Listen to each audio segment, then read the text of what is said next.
رمضان ایک نیکیوں کا موسم بہار ہے، اور بہترین طریقے سے انسان اپنے جسم، اپنی روح، اپنے دل کی تطہیر کر سکتا ہے، یعنی اس کو پاک کر سکتا ہے. وہ تو اللہ ہی کرتا ہے، لیکن ایک ذریعہ بنایا اللہ نے دلوں کی صفائی کا، روح کی صفائی کا، ہماری تربیت کا، اور ہمیں تقویٰ دینے کا.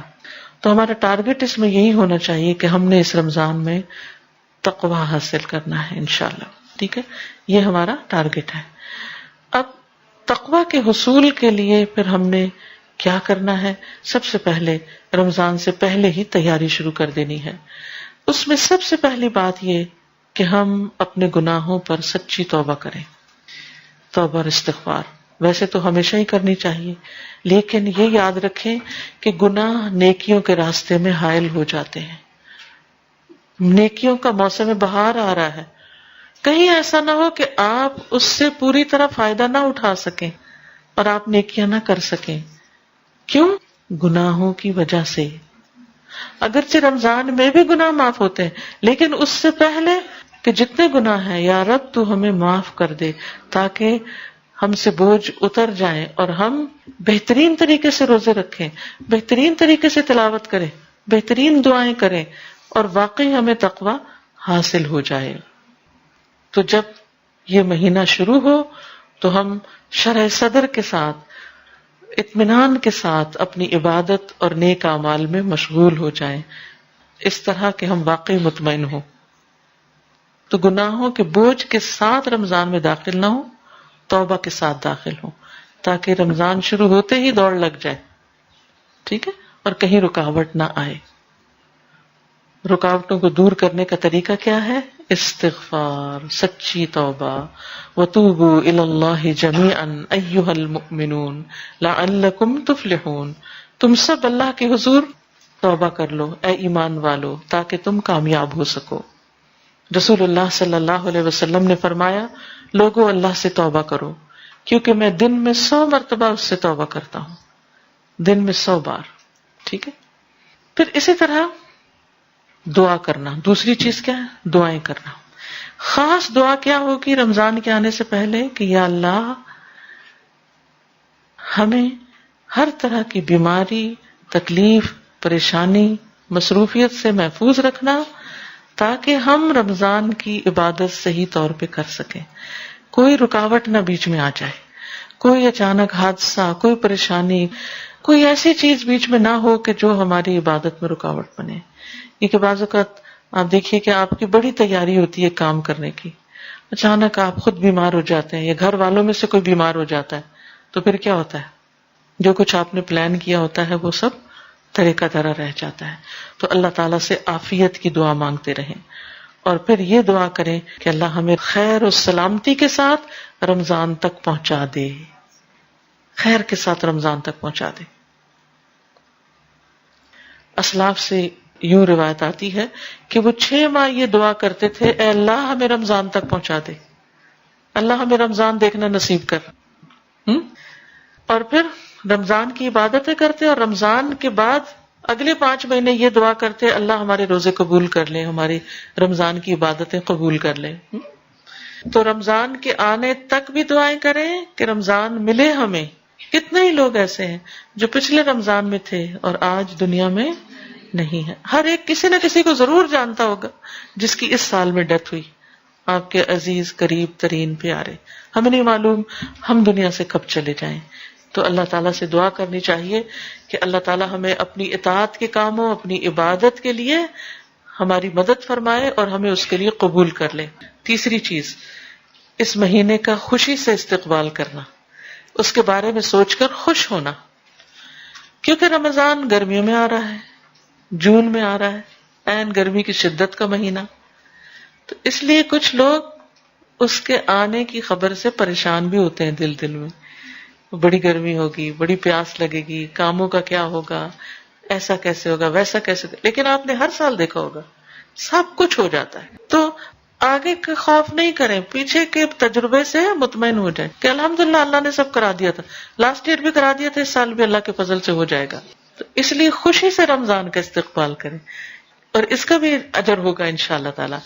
کیونکہ جب انسان خوش ہو کر کسی کام کو کرتا ہے تو وہ آسان بھی ہو جاتا ہے اور اس کے ساتھ ساتھ اس کی کوالٹی بہت اچھی ہوتی، اور جب کوالٹی اچھی ہوگی تو پھر اجر بھی زیادہ ہوگا. اور آپ کو معلوم ہے کہ رمضان جو ہے اس میں جنت کے دروازے کھول دیے جاتے ہیں، جہنم کے دروازے بند کر دیے جاتے ہیں، ہر طرح کی خیر و برکت نازل ہوتی ہے. تو اللہ سبحانہ وتعالیٰ نے اس مہینے میں قرآن مجید ہمارے لیے نازل کیا، جس کے بارے میں اللہ تعالیٰ فرماتے ہیں قل بفضل اللہ وبرحمتہ فبذلک فلیفرحوا ھو خیر مما یجمعون. کہہ دیجئے کہ اللہ کے فضل اور اس کی رحمت سے چاہیے کہ اس پر خوش ہو جائیں، وہ ہر اس چیز سے بہتر ہے جسے لوگ جمع کر رہے ہیں. تو الحمدللہ آپ سب اس چیز سے واقف ہیں اور تجربہ کر چکے ہیں کہ سب سے زیادہ ہمارا تعلق قرآن مجید کے ساتھ رمضان میں ہی ہوتا ہے. تو اس پر بھی ہمیں خوش ہونا چاہیے کہ جس چیز پر اللہ نے خوش ہونے کے لیے کہا وہ موقع آ رہا ہے خوش ہونے کا اور اللہ تعالیٰ کو خوش کرنے کا، کہ قرآن پڑھنے کا، سننے کا، غور و فکر کا، یاد کرنے کا، تلاوت کرنے کا اور زیادہ ہمیں موقع ملے گا. پھر اسی طرح چوتھی چیز، رمضان کے بارے میں علم حاصل کریں، خوب جانیں، روزوں کے احکام کا پتہ چلائیں، رمضان کی فضیلت کا پتہ چلائیں. اس کے لیے بہترین کتاب ہے شہر رمضان، رمضان کا مہینہ. وہ کتاب آپ میں سے ہر ایک کے گھر میں ہونی چاہیے، ہر شخص کے پاس اپنا پرسنل نسخہ ہونا چاہیے، اور اس میں پورے رمضان سے متعلق جو چیزیں ضروری ہیں ان کو جمع کر لیا گیا ہے. ان کو چاہے آپ نے پچھلے سال پڑھا ہو، اس سال پھر دوبارہ پڑھیں. کیوں دوبارہ؟ تاکہ ساری چیزیں تازہ ہو جائیں اور کوئی چیز رہ نہ جائے. جیسے ایک طالب علم امتحان دیتا ہے نا، تو وہ کیا کرتا ہے آخر، یعنی ساری رات بھی پڑھتا ہے، سارا سال بھی پڑھتا ہے، لیکن آخر میں پھر ایک دفعہ اندر جانے سے پہلے، انٹر ہونے سے پہلے ایگزامینیشن ہال میں دوبارہ موٹی موٹی باتیں پھر دوبارہ دیکھ لیتا ہے تاکہ کوئی چیز بھولے نہ.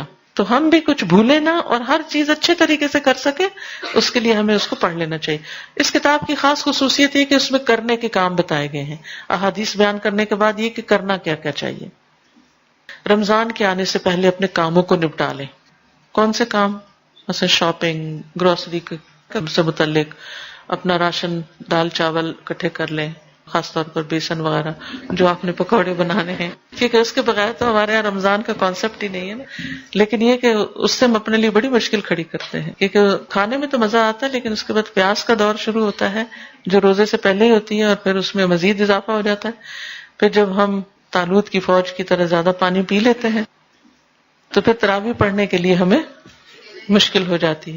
تو اس لیے ایسے کھانے تیار کریں، ہم خواتین خانہ ہیں، اپنے لیے بھی اور اپنے بچوں اور گھر والوں کے لیے جن کا روزہ ہم پہ ڈیپینڈ کرتا ہے، ان سب کو ہم ہیلدی فوڈ کھلائیں تاکہ ان کا روزہ بھی اچھا گزرے اور ہم بھی سست نہ پڑیں. تو یعنی ہر طرح کی تیاری، عید کے کپڑے بنا لیں، صفائی وغیرہ کر لیں، اور جو کام آپ کو رکاوٹ ڈالتے ہیں مختلف عبادتوں میں ان کو پہلے سے ہی نپٹا لیں. گھر والوں کو، دوستوں کو، اپنے آس پاس کے لوگوں کو رمضان کے احکام بتائیں. یعنی اگر آپ قرآن پڑھی ہوئی ہیں، خاص طور پر درس دینا جانتی ہیں، تو اپنے قریبی حلقوں میں کچھ نہ کچھ اس کی تعلیم دیں. یعنی اپنے گھر میں خاص طور پر اپنے بچوں کو لے کر کیا کریں، وہ کتاب ان کے ساتھ بھی بیٹھ کے پڑھیں، ان کو احکام بتائیں. اور باقی لوگوں کو آپ کتابیں دے سکتے ہیں، جیسے یہاں پر اجازت نہیں ہے اور گھر میں درس کرنے کی، تو ایسا کام نہ کریں جو لا آف لینڈ کے خلاف ہو. لیکن آپ کیا کر سکتے ہیں کہ لوگوں کو کتابیں دے سکتے ہیں کہ جس سے وہ اپنے خود پڑھ کے، اپنے بچوں کے ساتھ پڑھ کے اس کی دہرائی کر لیں. ٹھیک ہے. پھر اسی طرح رمضان اور رمضان سے متعلقہ اور جتنی بھی کتابیں ہوں، یعنی یہ شہر رمضان کے علاوہ دعاؤں کی کتابیں جیسے قرآنی اور مسنون دعائیں ہیں، ایاک نستعین ہے، دعا کیجئے کتاب ہے، اور اسی طرح صدقہ خیرات سے متعلق بہت سے لوگ زکوٰۃ نکالتے ہیں، تو زکوٰۃ سے متعلق یا باقی جو بھی چیزیں ہیں آپ کے کرنے کی، ان سے متعلق کتابیں خاص طور پر خرید کر خود بھی پڑھیں، دوستوں کو بھی دیں، اور مسجدوں کے مثلا امام یا ایسے لوگ جو کمیونٹی میں کام کرتے ہیں ان کو بھی بطور تحفہ دیں، تاکہ وہ لوگ پڑھ کر پھر آگے لوگوں کو بتا سکیں. کیونکہ بعض اوقات ان لوگوں کو، یہاں کی بات میں نہیں کر رہی لیکن آپ نے دیکھا ہوگا بیک ہوم انڈیا پاکستان وغیرہ میں عموماً بعض مساجد ایسی ہوتی ہیں کہ جس میں جو امام ہوتے ہیں وہ حافظ ہوتے ہیں بس، تو حافظ ان کو قرآن تو پورا زبانی یاد ہوتا ہے لیکن مسائل وغیرہ کا پتہ نہیں ہوتا. پھر لوگ رمضان کے مہینے میں آ کے طرح طرح کے مسئلے پوچھتے ہیں تو پھر اس سے کیا ہوتا ہے کہ وہ بتا نہیں پاتے یا بعض اوقات یعنی کہ درست رہنمائی نہیں ہو سکتی. تو ایسی جگہوں پر کتابیں پہنچانے کا اہتمام کریں. یہ صدقہ جاریہ کی بہترین قسم ہوگی. جو بھی پڑھے گا یا آپ کی کتاب سے سنے گا وہ جو عمل کرے گا وہ سارا ثواب آپ کو بھی ملے گا اس کے علاوہ.